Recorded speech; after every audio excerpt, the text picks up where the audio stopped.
திண்டுக்கல் மாவட்டத்துல இருக்க நத்தம் மாரியம்மன் கோவில் தென் தமிழகத்துல இருக்க பிரசித்தி பெற்ற கோவில்கள்ல ஒன்று.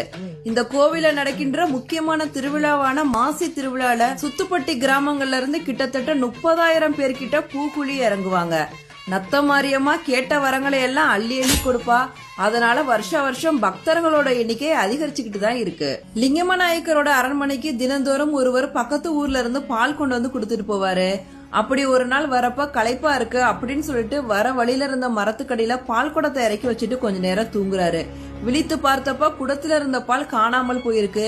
இப்படியே தினந்தோறும் அந்த மரத்தை கடந்து போறப்ப எல்லாம் குடத்துல இருக்க பால் காணாமல் போகுது. இத பத்தி லிங்கம நாயக்கர் கிட்ட அவர் சொல்றாரு. உடனே லிங்கம நாயக்கர் தன்னோட பணியாளர்களோட அந்த மரத்துக்கடியில வந்து ஒரு பால் குடத்தை வச்சுட்டு கொஞ்ச நேரம் கழிச்சு வந்து பாக்குறாங்க. அப்பவும் அந்த குடத்துல இருந்த பால் காணாமல் போகுது.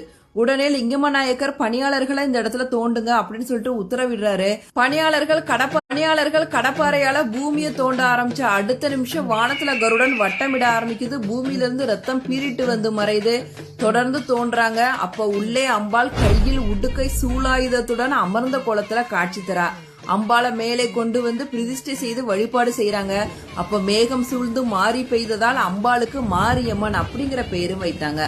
ரத்தம் பீரிட்ட அம்மன், ரத்தம் காட்டிய அம்மன் அப்படின்னு அழைக்கப்பட்டு காலப்போக்குல மருவி நத்தம் மாரியம்மன் அப்படின்னு ஆயிடுச்சு. நித்தம் அருள் தரும்